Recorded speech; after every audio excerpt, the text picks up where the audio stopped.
Kisah Misteri Dunia. Piramida raksasa Mesir merupakan salah satu dari 7 keajaiban dunia saat ini. Sejak dulu dipandang sebagai bangunan yang misterius dan megah oleh orang-orang. Namun, meskipun telah berlalu berapa tahun lamanya, setelah sarjana dan ahli menggunakan sejumlah besar alat peneliti yang akurat dan canggih, masih belum diketahui siapakah sebenarnya yang telah membuat bangunan raksasa yang tinggi dan megah itu? Dan berasal dari kecerdasan manusia, manakah prestasi yang tidak dapat dibayangkan di atas bangunan itu? Serta apa tujuannya membuat bangunan tersebut? Dan pada waktu itu ia memiliki kegunaan yang bagaimana atau apa artinya? Teka-teki yang terus berputar di dalam benak semua orang selama ribuan tahun. Dari awal hingga akhir merupakan misteri yang tidak dapat dijelaskan, meskipun sejarawan mengatakan ia didirikan pada tahun 2000 lebih SM, namun pendapat yang demikian malah tidak bisa menjelaskan kebimbangan yang diinisiasikan oleh sejumlah besar penemuan hasil penelitian penutupnya. Sedangkan tembok pun hanya bidang yang bersih kosong, juga tak ada sedikit pun ukiran tulisan. Kesimpulan para sejarawan terhadap prestasi pertama kali memasuki piramida ini adalah mengalami perampokan benda-benda dalam makam. Namun, hasil penyelidikan nyata menunjukkan, kemungkinan pencuri makam masuk ke piramida melalui jalan lainnya adalah sangat kecil sekali. Di bawah kondisi biasa, pencuri makam juga tidak mungkin dapat mencuri tanpa meninggalkan jejak sedikit pun. Dan lebih tidak mungkin lagi menghapus seluruh prasasti Firaun yang dilukiskan di atas tembok. Dibanding dengan makam-makam lain yang umumnya dipenuhi perhiasan-perhiasan dan harta karun yang berlimpah ruah, piramida raksasa yang dibangun untuk memperingati keagungan Raja Firaun menjadi sangat berbeda. Selain itu, dalam catatan inventori stela yang disimpan di dalam Museum Kairo, pernah disinggung bahwa piramida telah ada sejak awal sebelum Khufu meneruskan tahta kerajaan. Namun, oleh karena catatan pada batu prasasti tersebut secara keras menantang pandangan tradisional, terdapat masalah antara hasil penelitian para ahli dan cara penulisan pada buku, selanjutnya secara keras mengecam nilai penelitiannya. Sebenarnya dalam keterbatasan catatan sejarah yang bisa diperoleh, jika karena pandangan tertentu lalu mengesampingkan sebagian bukti sejarah, tanpa disadari telah menghambat kita secara objektif dalam memandang kedudukan sejarah yang sebenarnya. Teknik bangunan yang luar biasa, di Mesir, terdapat begitu banyak piramida berbagai macam ukuran, standarnya bukan saja jauh lebih kecil, strukturnya pun kasar. Di antaranya piramida yang didirikan pada masa kerajaan kelima dan enam. Banyak yang sudah rusak dan hancur, menjadi timbunan puing, seperti misalnya piramida Raja Menkaure seperti pada gambar. Kemudian, piramida besar yang dibangun pada masa yang lebih awal, dalam sebuah gempa bumi dahsyat pada abad ke-13, di mana sebagian batu di tembok sebelah luar telah hancur. Namun karena bagian dalam ditunjang oleh tembok penyangga, sehingga seluruh strukturnya tetap sangat kuat. Karenanya, ketika membangun piramida raksasa, bukan hanya secara sederhana menyusun 3 juta batu menjadi bentuk kerucut, jika terdapat kekurangan pada rancangan konstruksi yang khusus ini, sebagian saja yang rusak, maka bisa mengakibatkan seluruhnya ambruk karena beratnya beban yang ditopang. Lagi pula, bagaimanakah proyek bangunan piramida raksasa itu dikerjakan, tetap merupakan topik yang membuat pusing para sarjana. Selain mempertimbangkan sejumlah besar batu dan tenaga yang diperlukan, faktor terpenting adalah titik puncak piramida harus berada di bidang dasar tepat di titik tengah 4 sudut atas. Karena jika keempat sudutnya miring dan sedikit menyimpang, maka ketika menutup titik puncak tidak mungkin menyatu di satu titik, berarti proyek bangunan ini dinyatakan gagal. Karenanya, merupakan suatu poin yang amat penting bagaimanakah meletakkan sejumlah 2,3 juta, 26 juta Buah batu besar yang setiap batunya berbobot 2,5 ton dari permukaan tanah hingga setinggi lebih dari 100 meter di angkasa dan dipasang dari awal sampai akhir pada posisi yang tepat, seperti yang dikatakan oleh pengarang Graham Hancock dalam karangannya Sidik Jari Tuhan. Di tempat yang terhuyung-huyung ini, di satu sisi harus menjaga keseimbangan tubuh. Dan sisi lainnya harus memindahkan satu demi satu batu yang paling tidak beratnya 2 kali lipat mobil kecil ke atas, diangkut ke tempat yang tepat, dan mengarah tepat pada tempatnya, entah apa yang ada dalam pikiran pekerja-pekerja pengangkut batu tersebut. Meskipun ilmu pengetahuan modern telah memperkirakan berbagai macam cara dan tenaga yang memungkinkan untuk membangun. Namun jika dipertimbangkan lagi kondisi realnya, akan kita temukan bahwa orang-orang tersebut tentunya memiliki kemampuan atau kekuatan fisik yang melebihi manusia biasa, baru bisa menyelesaikan proyek raksasa tersebut serta memastikan keakuratan maupun ketepatan presisinya. Terhadap hal ini, Jean-François Champollion yang mendapat sebutan sebagai Bapak Pengetahuan Mesir Kuno Modern memperkirakan bahwa orang yang mendirikan piramida berbeda dengan manusia sekarang, paling tidak dalam pemikiran.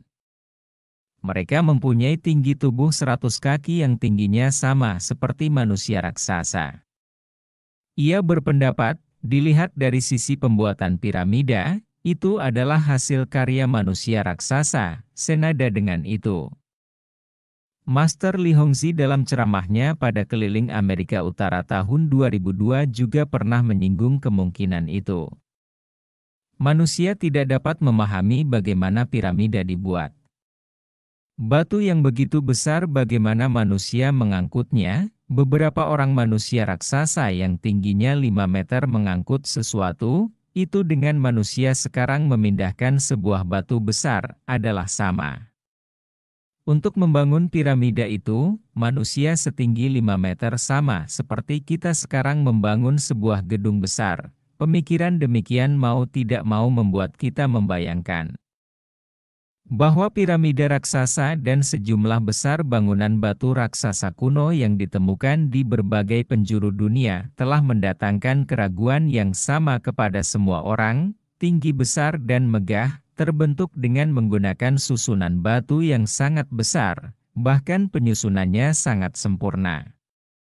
Seperti misalnya, di pinggiran kota utara Meksiko ada kastil Sacsayhuaman yang disusun dengan batu raksasa yang beratnya melebihi 100 ton lebih. Di antaranya ada sebuah batu raksasa yang tingginya mencapai 28 kaki, diperkirakan beratnya mencapai 360 ton, setara dengan 500 buah mobil keluarga. Dan di dataran barat daya Inggris terdapat formasi batu raksasa, dikelilingi puluhan batu raksasa dan membentuk sebuah bundaran besar. Di antara beberapa batu tingginya mencapai 6 meter. Sebenarnya, sekelompok manusia yang bagaimanakah mereka itu? Mengapa selalu menggunakan batu raksasa, dan tidak menggunakan batu yang ukurannya dalam jangkauan kemampuan kita untuk membangun Sphinx, singa bermuka manusia yang juga merupakan objek penting dalam penelitian ilmuwan, tingginya 20 meter, panjang keseluruhan 73 meter, dianggap didirikan oleh kerajaan Firaun keempat yaitu Khafre.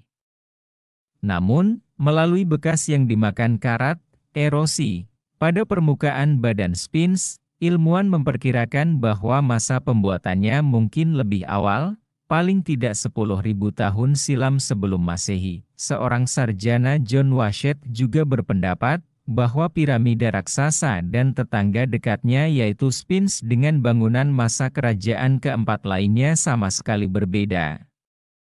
Ia dibangun pada masa yang lebih purbakala dibanding masa kerajaan keempat.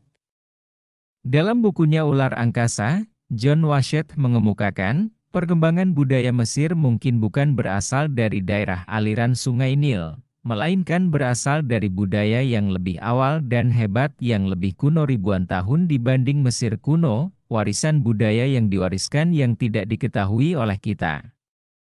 Ini, Selain alasan secara teknologi bangunan yang diuraikan sebelumnya. Dan yang ditemukan di atas yaitu patung Sphinx sangat parah dimakan karat juga telah membuktikan hal ini. Ahli ilmu pasti Swale Rubich dalam ilmu pengetahuan kudus menunjukkan, pada tahun 11.000 SM, Mesir pasti telah mempunyai sebuah budaya yang hebat. Pada saat itu Sphinx telah ada, sebab bagian badan singa bermuka manusia itu, selain kepala, jelas sekali ada bekas erosi. Perkiraannya adalah pada sebuah banjir dahsyat tahun 11.000 SM dan hujan lebat yang silih berganti lalu mengakibatkan bekas erosi. Perkiraan erosi lainnya pada Sphinx adalah air hujan dan angin.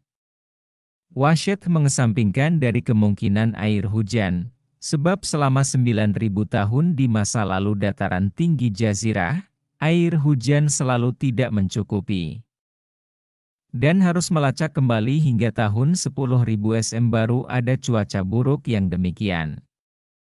Washed juga mengesampingkan kemungkinan tererosi oleh angin, karena bangunan batu kapur lainnya pada masa kerajaan keempat malah tidak mengalami erosi yang sama.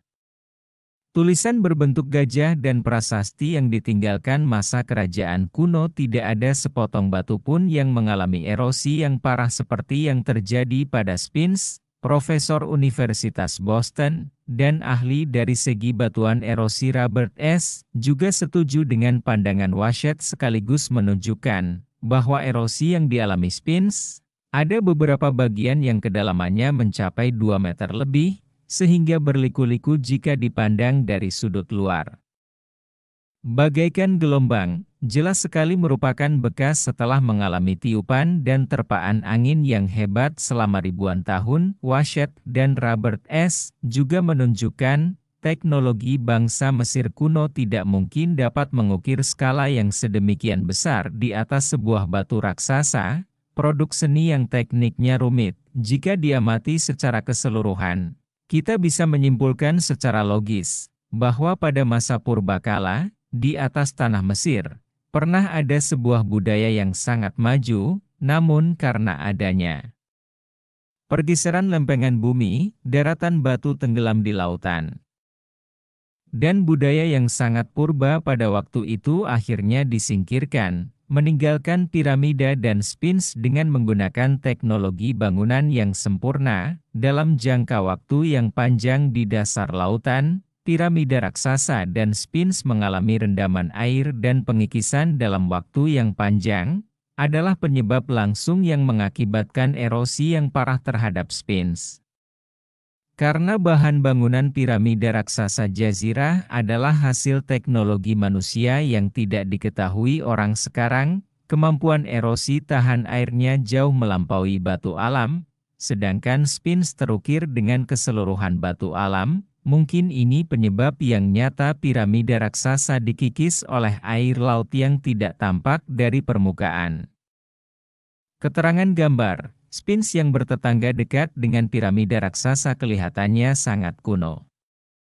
Para ilmuwan memastikan bahwa dari badannya, saluran dan irigasi yang seperti dikikis air. Ia pernah mengalami sebagian cuaca yang lembab, karenanya memperkirakan bahwa ia sangat berkemungkinan telah ada sebelum 10.000 tahun silam.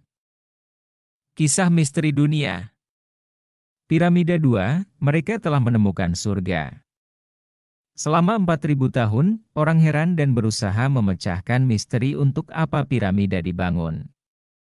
Piramida adalah makam Raja Khufu, itu orang sudah tahu, tetapi sebegitu pentingkah makam itu sehingga harus dibuat dalam bentuk piramida yang demikian sulit pembuatannya? Nah, seorang penduduk Mesir yang ikut bekerja membangun piramida selama 40 tahun, menceritakan kesaksiannya. Piramid dibangun berdasarkan pengamatan astronomis. Orang Mesir adalah ahli-ahli astronomi. Mereka sangat pandai membaca pergerakan bintang di langit. Langit di atas gurun pasir yang luas tak bertepi menjadi pusat orientasi hidup mereka. Dari posisi dan pergerakan bintang-bintang mereka meramalkan musim. Menghitung waktu terbaik untuk mulai menanam gandum, meramalkan datangnya banjir dan badai. Dari pengamatan langit, mereka menemukan adanya sebuah titik hitam yang dikelilingi beberapa bintang. Bintang-bintang itu selalu berubah posisi, tetapi titik hitam itu tidak pernah berubah. Orang Mesir kemudian menganggap titik hitam itu adalah surga. Suatu tempat yang abadi. Tak pernah berubah, Raja Khufu ingin memperoleh keabadian setelah ia mati. Ia ingin menuju surga yang telah dilihatnya di langit. Maka ia memerintahkan untuk membuat suatu bangunan yang dapat menghantarkan jasadnya berangkat menuju ke keabadian. Oleh para arsitek dan penasehat ahli kerajaan, disepakati bahwa bangunan yang akan menghantarkan jasad Raja Khufu ke surga itu berbentuk piramida. Bentuk piramida diyakini sebagai simbol kehidupan Al-Kisah. Naht adalah penduduk Mesir yang tinggal di sebuah desa di tepian Sungai Nil. Setiap awal musim panas, utusan Raja Khufu menyusuri desa-desa di sepanjang Sungai Nil, mencari laki-laki yang kuat dan tegap untuk dipekerjakan membangun piramida. Naht bersama adik lelakinya, Deba, terpilih oleh Kaemah, sang utusan raja. Maka pada tahun 2480 SM berangkatlah mereka ke Giza. Sebelumnya, ayah dan kakek Naht pun telah dipanggil untuk bekerja membangun piramida. Kakek Naht bercerita, ia bekerja membuat tangga menuju ke langit. Bagaimanapun berusaha, Naht tidak pernah bisa membayangkan tangga menuju langit itu seperti apa. Setelah beberapa hari menyusuri Sungai Nil, tibalah mereka di Saqqara. Di tempat itu Naht melihat tangga berbentuk piramida, dan barulah dia paham apa yang dikerjakan kakeknya dulu. Piramida di Saqqara ini dibangun sekitar 60 tahun sebelum Raja Khufu bertahta. Setelah berlayar di Sungai Nil selama 11 hari, sampailah Naht dan Deba di Giza, 10 mil selatan Cairo. Pertama-tama mereka ditempatkan di pertambangan batu, tempat ribuan pekerja memotong batu dari bukit. Membentuknya menjadi blok-blok segi 4 yang akan disusun menjadi piramida. Blok-blok batu yang beratnya sekitar 2,5 ton ini dibawa ke lokasi pembangunan piramida yang berjarak 0,5 mil dengan cara ditarik.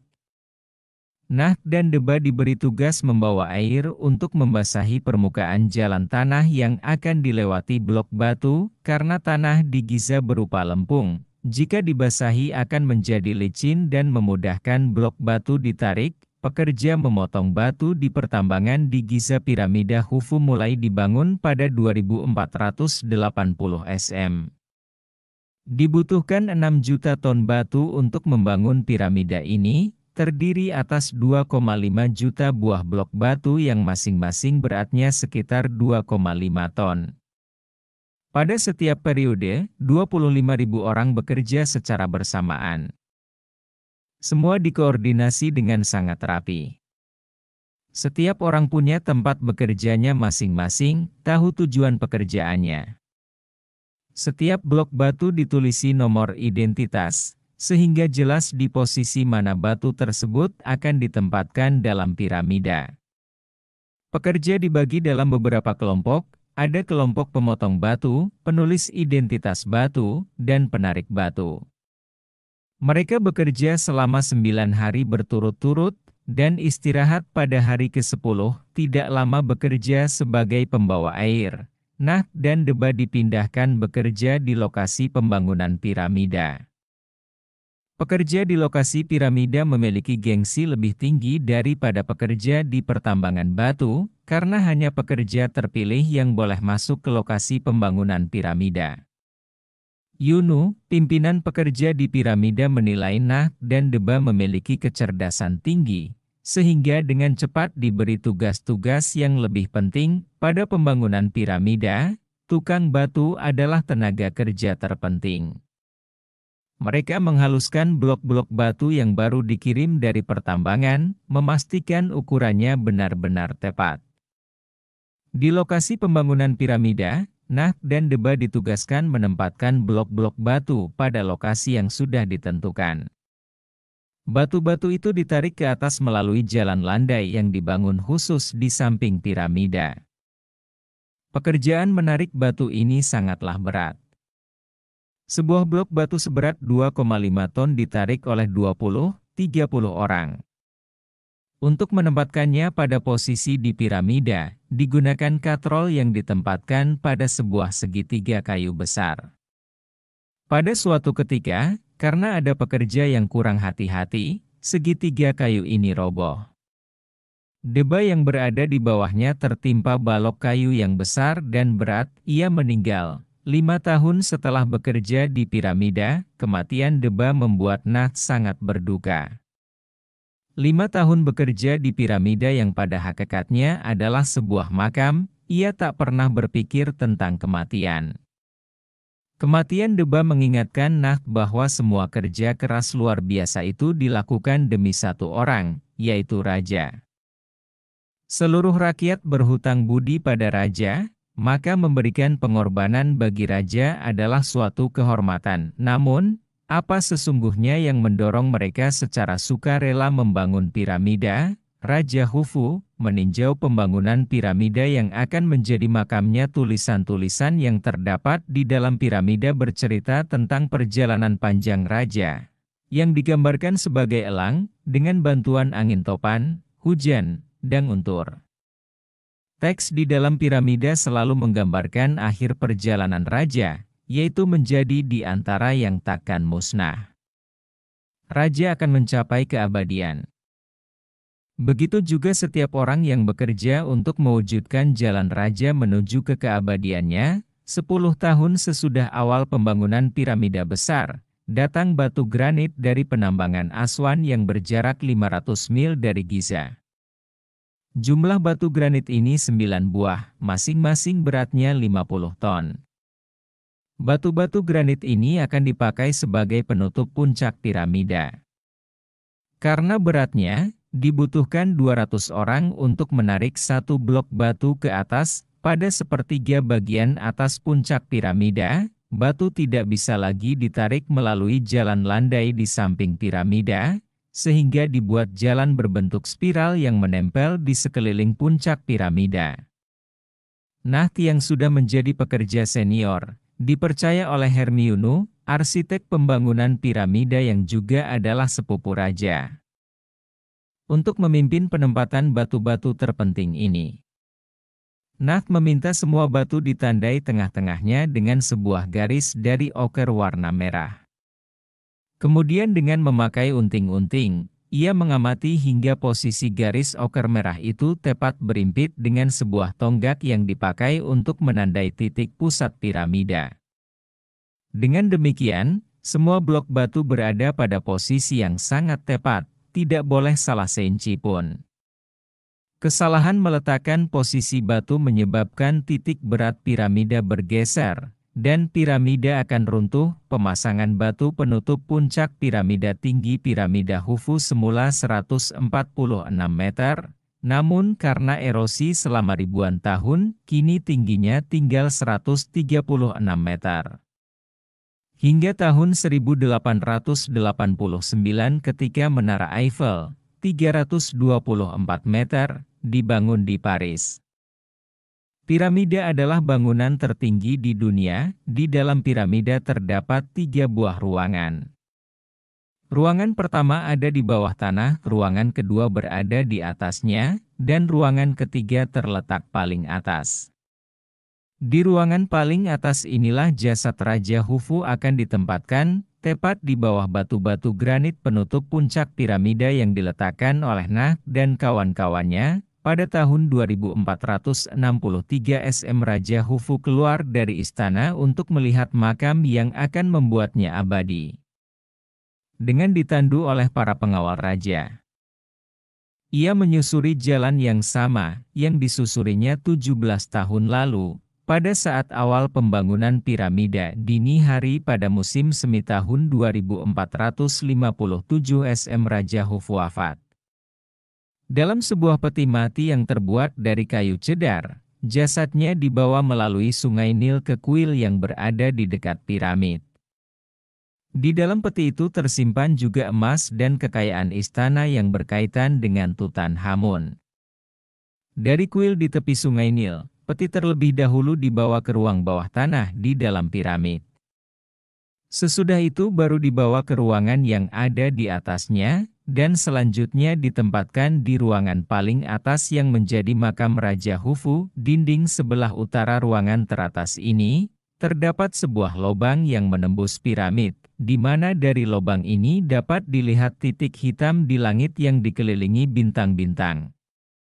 Titik hitam yang diyakini oleh Raja Khufu dan orang-orang Mesir sebagai surga abadi. Raja Khufu dan orang-orang Mesir telah menemukan surga mereka, dan membangun piramid sebagai jalan menuju ke sana.